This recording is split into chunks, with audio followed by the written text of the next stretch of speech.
Join Sid for this edition of It's Supernatural. Hello, Sid Roth here. Bonjour, Sid Roth ici. Bienvenue dans mon monde où il est naturellement surnaturel. J'ai un ami qui est un prophète renommé qui est maintenant dans le ciel et c'est ce que je l'ai entendu dire. 1 milliard d'âmes vont venir au Seigneur. Ce ne sera pas quand je serai là, mais je le verrai du ciel et il y aura des millions, surtout les jeunes, qui auront besoin de délivrance. Pourquoi auront-ils besoin de délivrance? Ce sera parce que tant de portes interdites ont été ouvertes à cause du péché, et surtout du péché sexuel, la pornographie, tant de portes ouvertes qu'il faut fermer. Et le pasteur moyen n'est même pas équipé pour gérer ces personnes qui vont avoir besoin de ces choses. Mais mon invité a eu une révélation de Dieu sur la façon de le faire. Et c'est si simple, c'est incroyablement simple. Et vous pouvez le faire vous-même. Et vous pouvez le faire pour des milliers. Et je dis des milliers qui seront en ligne à votre porte. And I say thousands that are going to be lined up at your door.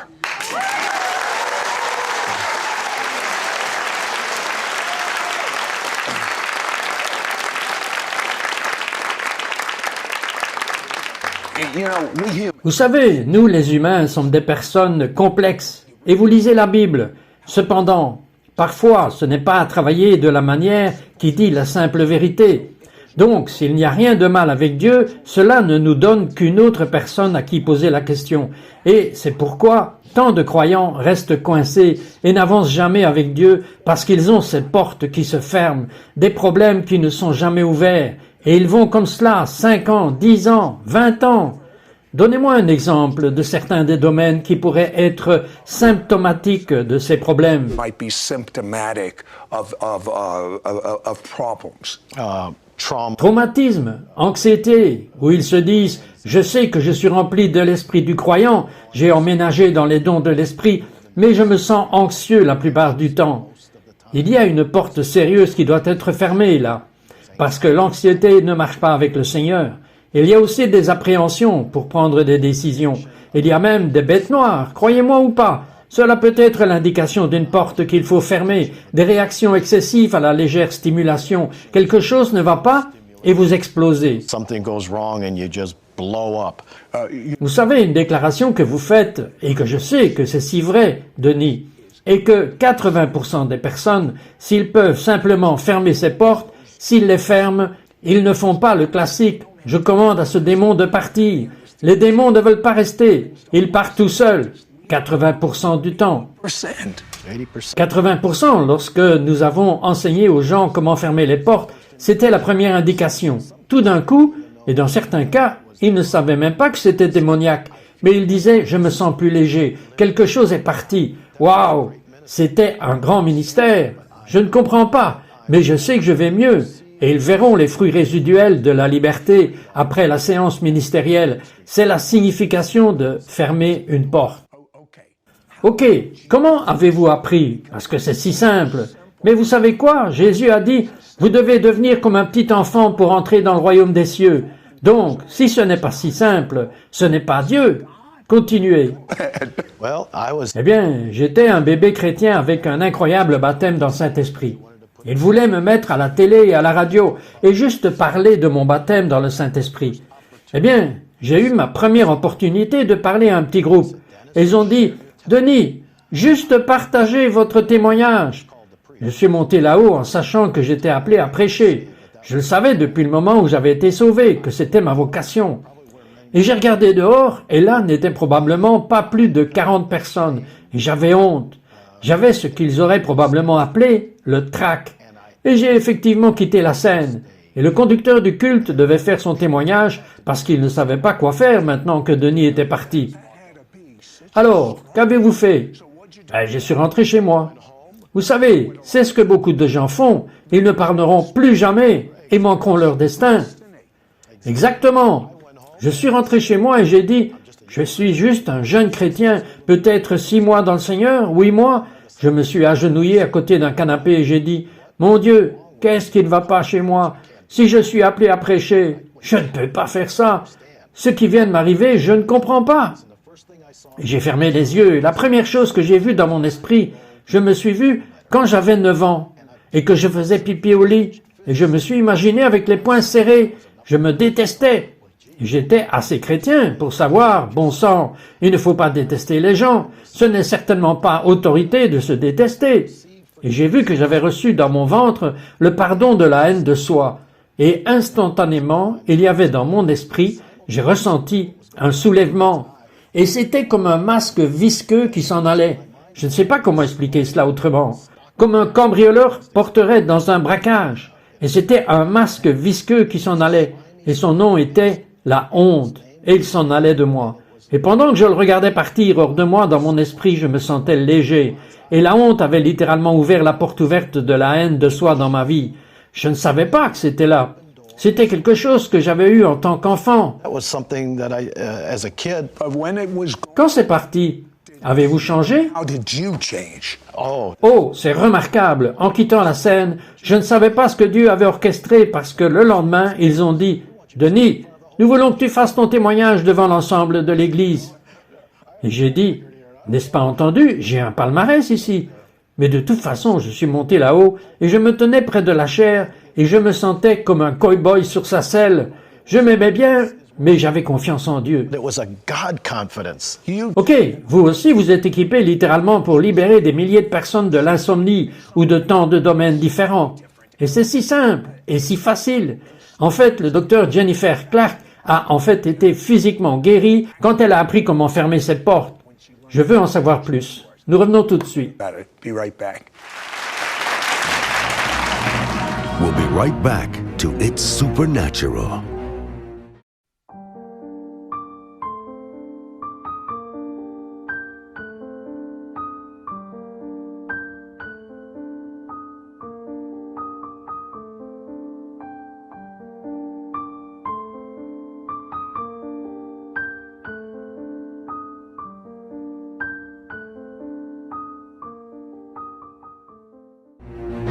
We now return to It's Supernatural. You see, Vous voyez, lorsque vous fermez ces portes émotionnelles, des portes qui auraient pu être ouvertes au péché, peut-être avant d'être un croyant, peut-être même par l'ascendance, quand ces portes sont fermées, les gens deviennent physiquement guéris. Et je suis juste curieux, docteur Jennifer, les gens qui reçoivent la guérison physique, prient-ils vraiment pour la guérison ou quand ils obtiennent leur liberté, la guérison vient avec? healing comes with it. Ce que nous avons vu est que dès que les gens s'occupent des portes, que la guérison se manifeste automatiquement dans de nombreux cas. You had a Vous avez eu une maladie où vous étiez en danger de mort. Parlez-moi de cela. Well, I had a J'avais un état de cœur où je prenais plusieurs médicaments différents. Et donc, après avoir rencontré Denis et qu'il m'ait appris à gérer les portes, j'ai eu une question qui s'est aggravée. Et c'était très effrayant parce qu'il mettait ma vie en danger. Et donc, j'ai ressenti de la peur en moi, ce qui signifiait que c'était une émotion. Mais j'ai ressenti une atmosphère de peur tout autour de moi. C'est alors que vous savez qu'il y a une présence démoniaque là-bas. Et alors mon cœur s'est enflammé, l'état de mon cœur s'est enflammé. J'ai reçu le pardon. La présence démoniaque dans la pièce est automatiquement partie. Et mon cœur est revenu au rythme normal. Et j'ai été physiquement guéri de cette condition. Et à partir de ce moment-là, j'ai pu arrêter de prendre mes médicaments. able to stop taking my medication. how Comment avez-vous pris ces notions spirituelles qui, pour beaucoup de gens, sont difficiles à articuler verbalement et le rendre si simple? and make it so simple. Well, Eh bien, pour commencer, j'ai fait attention à la façon dont Denis avait prié pour moi. Et j'ai commencé à lui dire que les gens ne connaissent pas ces clés. Et il était juste resté pasteur dans son église toutes ces années où j'étais assise sur les bancs de l'église. Et j'ai dit, tu ne comprends pas. Je n'ai jamais entendu personne enseigner cela. anybody teach this? Je n'ai non plus jamais entendu ça. Et donc je suis juste passé de la façon dont il me l'a appris et je l'ai documenté étape par étape parce qu'il a suivi le flux du Saint-Esprit. Mais nous savons que le Seigneur travaille selon les principes. Et donc, parce que j'avais besoin de petites étapes, j'ai commencé à écrire des petites étapes avec l'idée dans mon esprit que je voulais que les gens puissent comprendre cela afin qu'ils puissent l'obtenir gratuitement aussi. Je pensais, Dieu est si intelligent. Il a mis quelqu'un qui avait de riches expériences spirituelles qu'il a eues et qui l'ont formé aux choses de l'esprit. il l'a mis avec moi et m'a donné le don d'écrire. Et j'ai pu commencer à écrire les premières cartes et brochures, et finalement, ça s'est étendu à des livres parce que je voulais que les croyants aient ces outils et la liberté dont j'avais fait l'expérience. I experienced. Ok, Denis, juste brièvement, expliquez tomber, est-ce que c'est? Well, dropping Je me laisse tomber, pour moi, c'était la minute où j'ai fermé les yeux et je sentais la présence dans mon intestin. Et je dirais simplement que les gens doivent ouvrir leur cœur. Mais j'ai remarqué que beaucoup de fois où je disais « ouvrez votre cœur », ils avaient du mal à le localiser. Et donc, j'étais presque au point où j'ai dit à Jennifer de sortir de sa tête. Mets ta main sur ton ventre et concentre-toi sur le fait d'être dans la demeure de Dieu et ouvre la porte de ton cœur.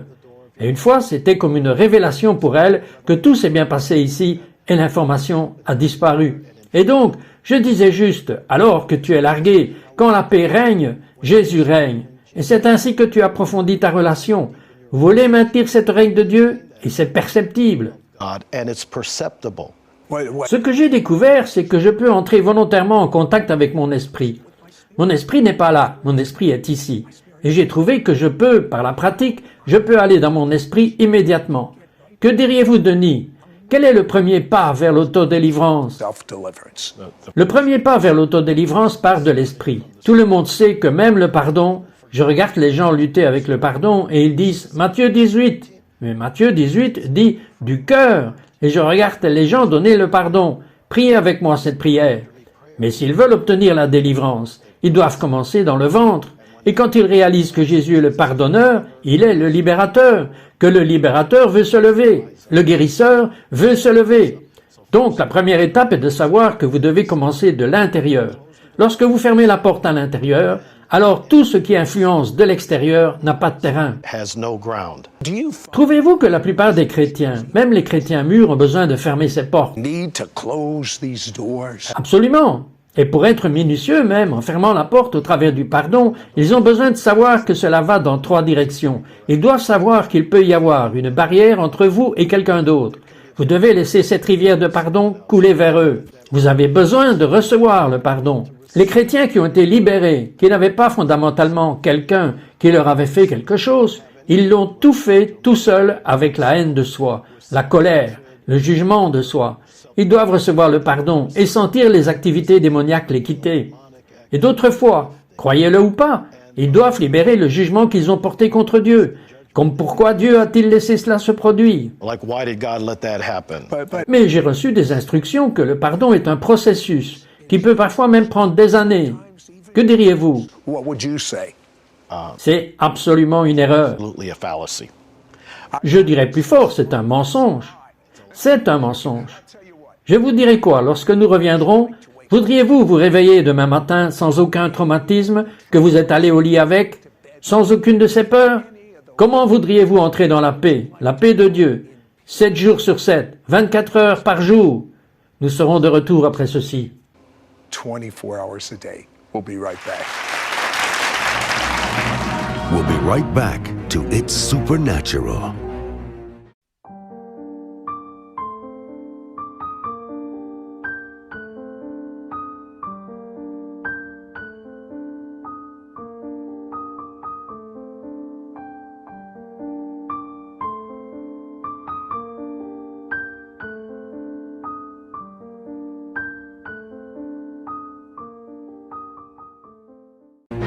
We now return to It's Supernatural.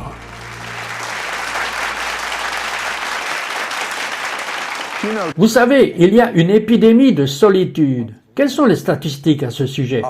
what are the statistics on that? Un Américain sur 5 souffre de la solitude. Ce serait environ 60 millions de personnes. Waouh! Et dans le monde entier alors? Et en plus, les scientifiques ont découvert que c'est contagieux, que si quelqu'un de votre groupe d'amis souffre de solitude, vous avez 52% de chances de l'attraper. Et la raison pour laquelle c'est contagieux, les scientifiques laïcs ne le savent pas, je l'ai appris de Denis, c'est que cette solitude n'est pas une émotion. La tristesse est une émotion, mais la solitude est un esprit qui crée une sensation de vide même au plus profond des croyants. Mais pour un croyant, le vide est impossible car nous sommes comblés avec Dieu et cela m'a juste étonné. Il y a tellement de clés dans notre nouveau livre, L'autodélivrance simplifiée, que cela m'a impressionné. Away. Vous savez, quelque chose que nous faisons, et je pense que c'est supérieur à 1 sur 5, et que nous faisons des vœux. Je ne ferai jamais cela. Je ne suis pas doué pour ça. Vous auriez pu faire un vœu. Je ne parlerai plus jamais. I'll never speak again. Exactly. Exactement. Et je crois que ce sont les barrières du destin, si vous voulez. Manque d'un meilleur terme, parce que nous regardons que c'est presque comme si l'ennemi connaissait un peu d'où vous en êtes avec Dieu. Et il mettra exprès en place un barrage routier. Et les vœux intérieurs sont le barrage routier parfait. Je ne pleurerai jamais. Je ne parlerai jamais en public. Une fois que vous verrouillez cette volonté, Dieu veut votre volonté. Le diable veut votre volonté. Lorsque vous faites un vœu intérieur, le diable a cette volonté et a une énorme influence sur vous. Donc pour moi, si vous regardez à chaque fois de ne pas dire « je ne ferai jamais ceci ou cela », cela pourrait être votre onction. Cela pourrait être l'accomplissement de votre destin. Your anointing, it could be the fulfillment of your destiny.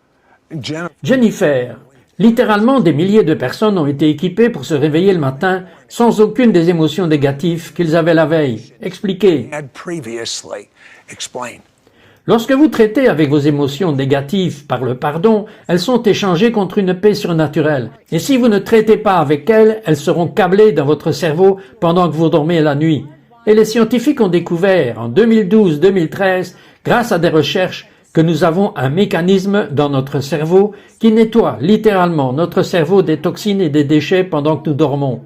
Mais aussi, quand on dort, si on a traité toutes les émotions négatives pendant la journée à travers le pardon, tous les résidus de ces émotions seront également lavés de notre cerveau du jour au lendemain.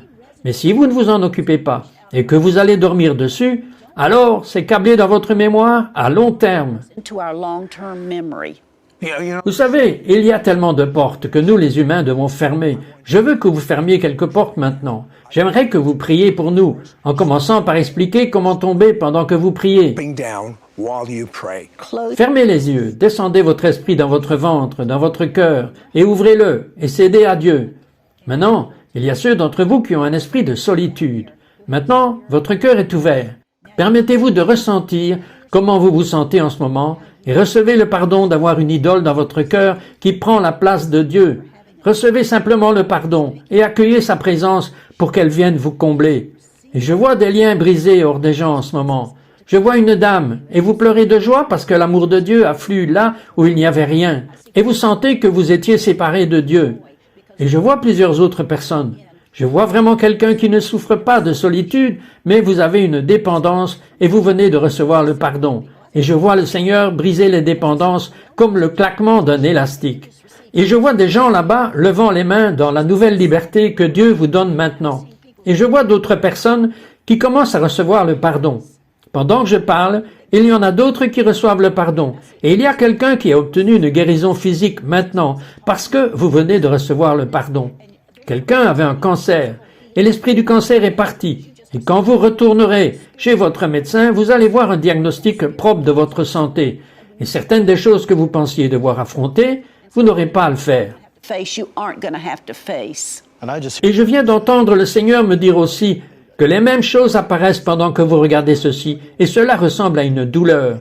Ce sont les symptômes d'une porte fermée. Cela pourrait juste ressembler à un inconfort. Ne minimisez aucune de ces choses, mais fondamentalement dites « Je veux que rien ne vienne entre moi et mon Dieu ». between me and my God. I'm here. J'entends qu'il y a de la dépendance à la nourriture. Savez-vous avec quoi cela a à voir? La solitude. Tout est lié. Mais quand vous pouvez fermer ces portes émotionnelles et obtenir votre liberté, vous pourrez vous réveiller demain matin sans aucun bagage émotionnel que vous aviez autrefois. Et vous vous réveillez en disant « Esprit Saint, que vas-tu faire aujourd'hui dans ma vie ?» And you wake up and say, boy, Holy Spirit, what are you going to do today in my life?